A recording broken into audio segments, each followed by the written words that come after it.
Hello everyone, कैसे हो आप सब। आज मैं लेके आया हूँ आपके लिए IELTS grammar, it means English grammar specifically for IELTS. So आज से हम सीरीज शुरू करने जा रहे हैं। तो आज से हम एकदम जीरो से इंग्लिश सीख रहे हैं। अगर आप आइल्स कर रहे हो और आपके बैंड नहीं आ रहे हैं आइल्स में, like special in writing, if you are getting constantly 5 or 5.5 bands, then please watch our videos and please share our videos to those people who are really facing the same problem. So guys, आज से हम basic से English शुरू करने जा रहे हैं। और बेसिक से जब नाम आता है इंग्लिश का तो एक ही क्वेश्चन अगेन एंड अगेन दिमाग में आता है, वो है टेंस, राइट। तो टेंस आप सबको पता है, देयर आर मेनली 3 टेंस। अब हर एक टेंस के कितने प्रकार है? 4। So 4 is equal to 12 tenses. You already know this. Now we are starting with the first tense and that is like present tense.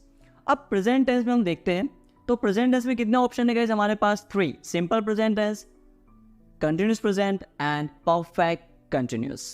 Now आपके दिमाग में क्वेश्चन आएगा, सर 3 नहीं है 4 है ना? अरे हाँ, टेंस 4 ही होते हैं प्रेजेंट टेंस में, पास्ट टेंस और फ्यूचर टेंस में। लेकिन मैं यहाँ पे आपको आइल्स ग्रामर सिखा रहा हूँ, स्पोकन इंग्लिश सिखा रहा नहीं हूँ। Are you getting my point? तो गाइस, जिस तरह से मैं आपको बता रहा हूँ, जस्ट फॉलो मी। आपके इजीली आइल्स में 6 और मोर देन 6 बैंड्स आ जाएंगे। It's my guarantee to you. So guys, present tense में कितने ऑप्शन होते हैं? 3। Simple present, continuous present and perfect continuous. अब हम चलो समझते हैं what is the concept, what is the practical use. उसके बाद हम देखेंगे इंग्लिश में इसको, सेंटेंस को ट्रांसलेट कैसे करना है, कैसे किया जाता है, इंग्लिश में वाक्य की शुरुआत कैसे की जाती है, उसके बाद देखेंगे। तो अब हम समझते हैं कंसेप्ट। तो पहला क्वेश्चन है सिंपल प्रेजेंट टेंस। अब सिंपल प्रेजेंट टेंस आता कब है? तो सिंपल प्रेजेंट टेंस आता है फॉर रेगुलर एक्शन। अब रेगुलर एक्शन मतलब ऐसी action which is based which is done on regular basis, जो रोज होती है। फॉर एग्जाम्पल, मैं रोज 4 बजे उठता हूँ, इट्स माई रेगुलर एक्शन। मैं 4 बजे उठता हूँ, मैं 9 बजे डिनर करता हूँ, सुबह 8 बजे ब्रेकफास्ट करता हूँ, 12 बजे लंच करता हूँ। मतलब जो भी आप काम करते हो रेगुलर बेस पे, वो सब क्या है? Regular action. उन सब में कौन सा टेंस आएगा? Simple present tense. Now the main thing is that, ये सबको पता है, मैं यहाँ पे कुछ नया मतलब बोला कि अजूबा नहीं कर रहा हूँ कि सर क्या बात है simple present tense regular action के लिए आता है। No guys, you know it. अब आता है एक्चुअल में the concept of the tense. Second कहता है कंटिन्यूस प्रेजेंट टेंस। अब कंटिन्यूस प्रेजेंट कब आता है? तो आप सबके दिमाग में आता होगा कंटिन्यूस प्रेजेंट यानी रहा है, रही है, रहे हैं, right. But guys, let me tell you, let me clear you one point. वो प्लीज आप अपने दिमाग से थोड़ा सा दूर रखिए। कुछ समय के लिए उस रहा है, रही है को भूल जाइए। कुछ समय के लिए लकीर के फकीर वाले इंग्लिश को साइड में रख दीजिए, क्योंकि उसी की बदौलत मुझे आज तक, मैंने हजारों बार टेंस पढ़े होंगे, लेकिन मुझे आज तक टेंस पहचानने में प्रॉब्लम होती है। मुझे आज तक इंग्लिश में सेंटेंस बनाने में प्रॉब्लम होती है। क्यों? क्योंकि मैंने लकीर के फकीर वाली इंग्लिश सीखी है ना। ऐसा होता है तो ऐसा होता है। नो गाइस, मुझे कंसेप्चुअल लैंग्वेज सीखनी है कि खरेखर एक्चुअल में simple present tense, continuous present tense कहाँ पे यूज होता है, राइट। तो कंटिन्यूस प्रेजेंट टेंस आता कब है? तो बोला जाता है when the action is going on at the time of speaking. मतलब बोलते समय क्रिया चल रही है। फॉर एग्जाम्पल, मैं आपको पढ़ा रहा हूँ, तो बोलते समय ये क्रिया क्या हो रही है? चल रही है ना पढ़ाने की। तो गाइस, इसको बोलेंगे कंटिन्यूस प्रेजेंट टेंस। जैसे मुझे बोलना है कि सर हम आपको सुन रहे हो, हम आपको सुन रहे हैं, तो आपने मुझे बोला, तो ये बोलते समय दोनों काम कर रहे हो ना, बोल भी रहे हो और सुनने का भी काम कर रहे हो। तो बोलते समय while speaking action is going on, continuous present tense। अब गाइस, जब बोलते समय क्रिया चालू हो तो कंटिन्यूस प्रेजेंट होता है, लेकिन बोलते समय क्रिया चालू ना होना तो आता है सिंपल प्रेजेंट टेंस। हाँ, सही बोला मैंने, ध्यान से सुनना। बोलते समय चालू नहीं है सिंपल प्रेजेंट टेंस, बोलते समय चालू है क्रिया कंटिन्यूस प्रेजेंट टेंस। कैसे? मैं प्रूव करके बताता हूँ। मुझे बोलना है कि पंखा घूम रहा है। अब बोलते समय क्रिया चालू है ना घूमने की, तो कौन सा आएगा? Continuous present tense, right. लेकिन मान लो आप मुझसे मिलने आए हो पहली बार, और मैं आपको मेरा क्लासरूम बता रहा हूँ, मेरा स्टूडियो बता रहा हूँ, और मेरे स्टूडियो में जो 4 पंखे लगे वो चारों पंखे बंद है, राइट। अब आप मुझे बोलते हो कि सर ये पंखे घूमते हैं, तो मैं आपको आंसर में क्या बोलूँगा? हाँ, ये पंखे घूमते हैं ना। तो बोलते समय वो क्रिया चालू हो घूमने की? नहीं। तो कौन सा आते हैं? Simple present tense. One more example, अगर मुझे बोलना है कि क्या आपको ड्राइविंग आती है, तो आप आंसर में क्या बोलोगे? हाँ सर, मुझे ड्राइविंग आती है। मैं ड्राइविंग करता हूँ, मैं ड्राइव करता हूँ, तो बोलते समय क्रिया चालू है नहीं है, सिंपल प्रेजेंट टेंस। लेकिन आप एक्चुअल में ड्राइविंग कर रहे हो और किसी का कॉल आता है तो आप रिसीव करके क्या बोलोगे कि मैं अभी ड्राइव कर रहा हूँ, ड्राइविंग कर रहा हूँ, मतलब बोलते समय क्रिया चालू है ना, तो continuous present tense. Is it clear to everyone? तो बोलते समय चालू है कंटिन्यूस टेंस, बोलते समय चालू नहीं है continuous present tense, right? Sorry, बोलते समय चालू है तो कंटिन्यूस प्रेजेंट टेंस आएगा, और बोलते समय चालू नहीं है तो सिंपल प्रेजेंट टेंस। अब हम बात करते हैं परफेक्ट कंटिन्यूस टेंस की। अब ये परफेक्ट कंटिन्यूस टेंस जो है ये क्या कहता है? ये कहता है कि the action is going on for a long time. It means कोई एक्शन पास्ट में चालू हुई और अभी भी प्रेजेंट में भी चालू है, तो वो कौन सा टेंस होगा? Perfect continuous. फॉर एग्जाम्पल, मुझे बोलना है कि मैं 12 साल से आपको पढ़ा रहा हूँ। अब गाइस, मैंने पढ़ाना कब शुरू किया था? 12 साल पहले, और पढ़ा अभी भी पढ़ा रहा हूँ ना, तो अभी भी क्रिया चालू है, मतलब पास्ट में क्रिया चालू हुई और प्रेजेंट में भी चल रही है, तो कौन सा आएगा? Perfect continuous tense. One more example, मुझे बोलना है कि वो 12 बजे से मूवी देख रहा है, तो उसने मूवी देखना कब शुरू किया? 12 बजे, मतलब पास्ट में, अभी भी देख रहा है ना, मतलब प्रेजेंट में भी क्रिया चालू है, तो कौन सा tense? Perfect continuous tense. So it is clear to you? तो गाइस, अभी जो हमने किया इसको क्या बोलते हैं हम? कंसेप्ट। अभी हमने टेंस को पहचानना सीखा है कि एक्चुअल में टेंस को पहचाना कैसे जाता है, एक्चुअल में टेंस का डेफिनेशन क्या है। Is it clear to everyone? अब guys, if I talk about IELTS, अगर मैं आइल्स की बात करता हूं, तो आइल्स में guys let me tell you one interesting thing, वो है कि आइल्स में मुझे तीनों ऑप्शन सीखने की जरूरत नहीं है प्रेजेंट टेंस में, राइट?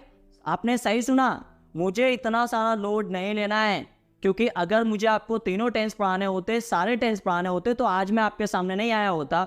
मेरा आने का पर्पज ये है कि आप इजीली बिना लोड लिए आप अपना सपना पूरा कर सको। सो गाइस, प्रेजेंट टेंस में एक ही ऑप्शन इंपॉर्टेंट है, वो कौन सा है? Simple present tense. It is clear to you? कौन सा है? Simple present tense. अब कैसे, मैं आपको प्रूव करके बताता हूँ। कैसे स्पीकिंग मॉड्यूल में जो इंट्रो क्वेश्चंस पूछे जाते हैं आपको, वो भी सिंपल प्रेजेंट टेंस में पूछे जाते हैं। For example, which colour do you like, right? Do you listen और do you like to listen songs? Do you like to meet people? Do you do your homework every day? Do you like to read books? Do you like to do shopping? सारे ही simple present tense को follow करते हैं। तो speaking module में जो intro question पूछे जाते हैं सिंपल प्रेजेंट टेंस में। दूसरा, राइटिंग टास्क 1 में there are mainly 6 type of questions. तो उसमें जो एक टाइप का क्वेश्चन होता है उसको बोलते हैं प्रोसेस चार्ट। वो जो प्रोसेस चार्ट होता है ना, वो भी पूरा किस में लिखा जाता है? सिंपल प्रेजेंट टेंस में। So guys, that's the reason कि मुझे प्रेजेंट टेंस में कौन सा खाली ऑप्शन, कौन सा टेंस सीखना है? Simple present tense. तो आज के बाद प्रेजेंट टेंस में मेरे पास कितना ऑप्शन होगा? खाली एक ऑप्शन, ना कि 4, ना कि 3, खाली कौन सा? Simple present tense. It is clear to everyone? Okay, अब हम देखेंगे गाइस कि सिंपल प्रेजेंट टेंस ने हमको पहचानना तो सिखा दिया कि सर आपने बताया प्रेजेंट टेंस में एक ही ऑप्शन है आइल्स में, वो है सिंपल प्रेजेंट टेंस। लेकिन सर अगर हमको ट्रांसलेट करना हो तो अब हम कुछ एग्जांपल्स को देखेंगे कि हम इंग्लिश में सेम सेंटेंस को किस तरह से ट्रांसलेट कर सकते हैं। या स्टूडेंट्स, सो अभी आपने देखा कि प्रेजेंट टेंस में मुझे एक ही टेंस सीखना है, वो है सिंपल प्रेजेंट टेंस। तो आइए आज हम देखेंगे फॉर्मूला। हाँ, फॉर्मूला गाइस। फॉर्मूला सुनते ही हमको टेंशन होने लगता है, क्योंकि हमने 10th में 12th में मैथ्स में इतने सारे फॉर्मूले याद किए, और गाइस सारे टीचर्स ने इंग्लिश को एक मैथ्स बना के रख दिया है, क्योंकि सब बोलते हैं फॉर्मूला याद करो, फॉर्मूलेशन याद करो। लेकिन guys, this is not the right way to learn the English. So today I am here to tell you the conceptual knowledge. Now let's see. तो गाइस, आज की वीडियो में हम देखेंगे कि मुझे फॉर्मूला याद नहीं करना है, मुझे फॉर्मूला खुद बनाना है। मैं खुद बनाऊंगा और फिर अप्लाई करूंगा, क्योंकि याद किया हुआ फॉर्मूला गाइस भूल जाओगे। जैसा कि आपने 12 साल 15 साल से आप करते आ रहे हो, क्या आपको आज भी याद है फॉर्मूला? तो याद नहीं है। 12 के 12 टेंस के फॉर्मूले मिक्स हो जाते हैं आपसे। तो गाइस, आज हम फॉर्मूला बनाएंगे और फिर उसको अप्लाई करेंगे, मुझे याद करना नहीं है। सो गाइस, दुनिया का कोई भी सेंटेंस अगर मुझे इंग्लिश में ट्रांसलेट करना है, so what I need first, then I need a noun, right? मुझे किसकी जरूरत पड़ती है गाइस? नाउन की। तो दुनिया का कोई भी सेंटेंस अगर मैं स्टार्ट करूंगा तो मुझे सबसे पहले उस सेंटेंस में नाउन ढूंढने की ज़रूरत पड़ेगी। अगर आपने मेरा पहला वीडियो ना देखा हो तो प्लीज़ जाके वो देखिए, उसमें मैंने बताया हुआ है how to start a sentence in English language, English में वाक्य की शुरुआत कैसे करें। सो गाइज, सबसे पहले मुझे क्या ढूंढना पड़ेगा? नाउन। अब नाउन बोलते किसको है? तो नाउन का मतलब होता है about what you are talking in your sentence. It means sentence में आप जिसके बारे में बात कर रहे हो उसको क्या बोलेंगे हम? नाउन। नाउन कई तरह के होते हैं गाइस, आपने कई बार सुने होंगे noun, right? Common noun, proper noun, लेकिन वो सब मैं यहाँ पे बताने नहीं आया हूँ, मैं यहाँ पे आपको प्रैक्टिकल समझाने आया हूँ। तो नाउन का मतलब क्या होता है? सेंटेंस में आप जिसके बारे में बात करो उसको बोलेंगे नाउन। जैसे मुझे बोलना है कि पेन गिर गई, किसके बारे में बात की मैंने? पेन के बारे में, तो मेरा नाउन क्या है? पेन। मुझे बोलना है गाइस कि पंखा घूम रहा है, किसके बारे में बात कर रहा हूँ? फैन के बारे में, तो मेरा नाउन क्या बनेगा? Fan, right? मैं बोलूँ कि मूवी पूरी हो गई, किसके बारे में बात की मैंने? मूवी के बारे में, तो मेरा नाउन क्या बनेगा? मूवी। अगर मुझे बोलना है यहाँ होमवर्क रोज चेक किया जाता है, तो गाइस यहाँ होमवर्क रोज चेक किया जाता है, किसके बारे में बात कर रहा हूँ मैं? यस, होमवर्क के बारे में, तो मेरा नाउन क्या बनेगा? Homework, right? तो नाउन ढूंढने के बाद मुझे ये देखने का कि मेरा जो नाउन है वो सब्जेक्ट बन रहा है या ऑब्जेक्ट। अब सब्जेक्ट का मतलब क्या होता है? तो सब्जेक्ट का मतलब होता है if your noun is working noun, तो आपका नाउन क्या बनेगा? Subject. But if your noun is non working noun, तो आपका मीन्स नाउन क्या बनेगा? ऑब्जेक्ट। मतलब अगर आपका नाउन खुद काम करता है तो सब्जेक्ट बनता है, और खुद काम नहीं करता तो क्या बनेगा? ऑब्जेक्ट। जैसे ये सेंटेंस, यहाँ होमवर्क रोज चेक होता है, किसके बारे में बात कर रहा हूँ मैं? होमवर्क के बारे में। अब यहाँ पे होमवर्क है, काम क्या हो रहा है? चेक होने का। तो चेक करने का काम क्या होमवर्क कर रहा है? नहीं कर रहा ना, तो होमवर्क क्या बनेगा? Object, right? मुझे अगर बोलना है कि पंखा घूम रहा है, यहाँ पे नाउन क्या है? मीन्स नाउन क्या है? फैन, पंखा। अब पंखा सब्जेक्ट है या ऑब्जेक्ट? अब गाइज आप में से ज़्यादातर लोग बोलेंगे सर ये तो ऑब्जेक्ट है। क्यों? क्योंकि हमको इंग्लिश में स्कूल में ऐसा सिखाया गया है कि वस्तु, चीज़ का मतलब होता है ऑब्जेक्ट और इंसान का मतलब होता है सब्जेक्ट। ना गाइज, ये सारा कंसेप्ट आप छोड़ दो। मैंने बोला सबसे पहले नाउन ढूंढना है, नाउन। अब नाउन तो सब्जेक्ट भी हो सकता है, मीन्स इंसान भी हो सकता है और नॉन लिविंग भी हो सकता है। तो नाउन का मतलब काम करने वाला इंसान जो होगा सब्जेक्ट बनेगा, और एक नाउन जो काम नहीं करेगा वो बनेगा ऑब्जेक्ट। तो यहाँ पे घूमने का काम कौन कर रहा है? Fan, right? अब आप ऐसा दिमाग नहीं दौड़ाना कि हम पंखा चालू करेंगे तो घूमेगा ना, नहीं। चालू करने के बाद घूमने का काम तो वही करता है ना। अब इसको धक्का मार के घुमाते हैं, नहीं। तो घूमने का काम खुद करा तो फैन क्या बनेगा? Subject, right? One more example, अगर मुझे बोलना है कि मोबाइल गिर गया, कहीं पे रखा होगा टेबल पे और मोबाइल गिर गया, नाउन क्या है इसमें? मोबाइल। सब्जेक्ट या ऑब्जेक्ट? ध्यान से सोचो, सब्जेक्ट क्या? गिरने का काम किसने किया? मोबाइल ने, तो मोबाइल क्या बनेगा? सब्जेक्ट। लेकिन मैं बोलूं कि सर उसने मेरा फोन गिरा दिया, तो अब बनेगा ऑब्जेक्ट। सो बात समझ में आ रही है? तो सबसे पहले नाउन ढूंढना है, उसके बाद देखना है नाउन सब्जेक्ट बन रहा है या ऑब्जेक्ट, राइट? अब गाइस फॉर्मूला हम बनाते चलो। अगर आपका नाउन सब्जेक्ट बनता है तो सब्जेक्ट के बाद डायरेक्ट क्या लिखोगे आप? Verb. V it means verb, right? और अगर आपका नाउन ऑब्जेक्ट बनता है तो ऑब्जेक्ट के बाद क्या लिखोगे? Is, am, are. This is means crystal clear. Subject होगा तो वर्ब लिखो, ऑब्जेक्ट होगा तो इज, एम, आर लिखो। अब गाइस ऑलवेज याद रखो, जो सेंटेंस ऑब्जेक्ट से स्टार्ट होते हैं उसमें हमेशा वर्ब का कौन सा फॉर्म लिखा जाता है? Third form of the verb, right? कौन सा फॉर्म लिखा जाता है गाइस? Third form. क्यों? इसका रीजन बता दूं। दो क्यों है ऑप्शन हमारे पास? क्योंकि गाइस इंग्लिश का हर एक सेंटेंस दो तरह से बनता है, active voice and passive voice, right? तो जो सब्जेक्ट से स्टार्ट हो रहा है उसको एक्टिव वॉइस बोलते हैं, और जो ऑब्जेक्ट से स्टार्ट हो रहा है उसको पैसिव वॉइस। लेकिन मुझे क्या करना है? एक्टिव और पैसिव वॉइस समझ के या फिर पता करके, मुझे तो प्रैक्टिकल समझना है। तो गाइस सब्जेक्ट के बाद क्या लिखना है आपको? वर्ब, और ऑब्जेक्ट के बाद क्या लिखना है? Is, am, are. अब आपके लिए बहुत ही बेहतरीन ट्रिक याद रखने की फॉर्मूला। आपको क्या याद रखना है? आपको ऑलवेज याद रखना है कि सब्जेक्ट के साथ में कभी भी इज, एम, आर लिखा जाता नहीं है। ये याद रखने की ट्रिक है।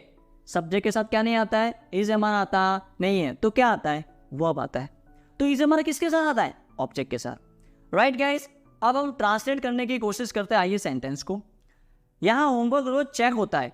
अब मुझे ये बताओ इसमें नाउन क्या ढूंढा था हमने, तो होमवर्क।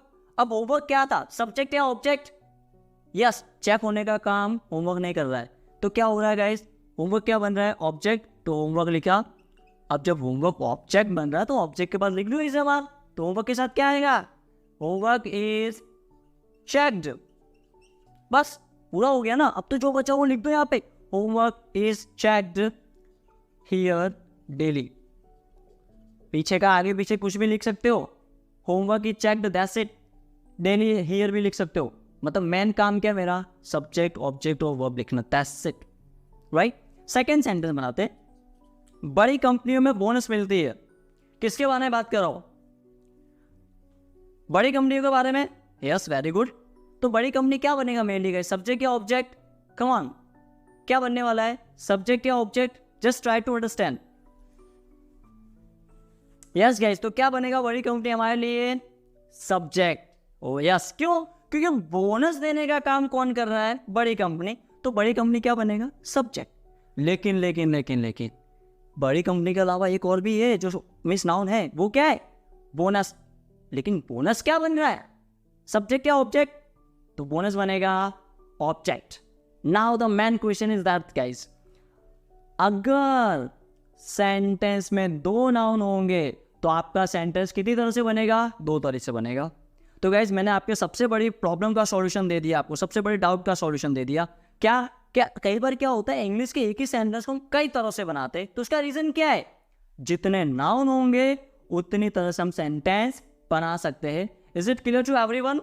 सो गाइज चलो आप बनाने की कोशिश करो। बड़ी कंपनियों में बोनस मिलती है, इसको बड़ी कंपनी से बनाओ, कम ऑन, बिग कंपनी से बनाओ। क्या बनेगा गाइज, जस्ट ट्राई। तो क्या बन रहा है उससे, बिग कंपनी से बना रहा हूं तो मैं, तो गाइज बिग कंपनी से बना रहा हूं तो बनेगा बिग कंपनीज। सबसे पहले लिखूंगा क्या है ये, सब्जेक्ट क्या ऑब्जेक्ट, तो सब्जेक्ट, सब्जेक्ट के बाद डायरेक्ट क्या है, वर्ब। वर्ब क्या है, मिलती है, मिलती है मतलब बड़ी कंपनी तो पे करती है ना, तो क्या लिखूंगा, बिग कंपनीज पे। पे की जगह पे क्या लिख सकता हूँ, गिव। गिव की जगह पे प्रोवाइड। ये सब मेरा क्या है, LR, lexical resource. So guys big companies पे क्या देती है, बोनस, दैट्स इट। 3 वर्ड में guys sentence is done, big companies पे बोनस। और अगर बोनस से बनाऊंगा तो बोनस से क्या बनेगा, बोनस इज पेड। कौन दे रहा है, by big companies, that's it.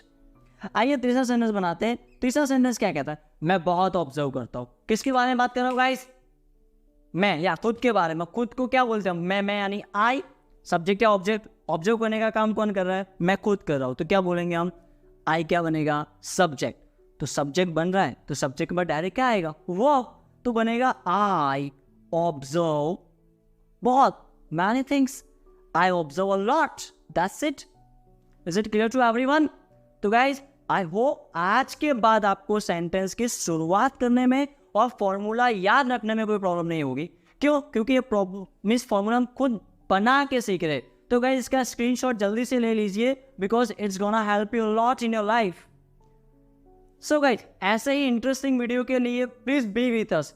And अभी भी गाइज एक और वीडियो, एक और लेक्चर बाकी है इस प्रेजेंट टेंस पे, सिंपल प्रेजेंट टेंस पे, जिस वीडियो में हम प्रैक्टिकल यूज सीखेंगे कि सिंपल प्रेजेंट टेंस में सर एक्चुअल में ये यूज होता कहाँ है आइल्स में, राइटिंग टास्क 1 में होता है या फिर राइटिंग टास्क 2 में होता है, प्लीज सर वो हमको बताइए। तो गाइस दूसरे वीडियो में मैं लेके आ रहा हूँ आपके लिए the practical use of present tense, it mean simple present tense. बस वो दूसरा लेक्चर जो होगा वो आपके लिए बहुत इंपॉर्टेंट होने वाला है, क्योंकि उसमें एक्चुअल में हम सीखेंगे प्रेजेंट टेंस को, सिंपल प्रेजेंट टेंस को आइल्स में कहाँ यूज करें। Thank you everyone.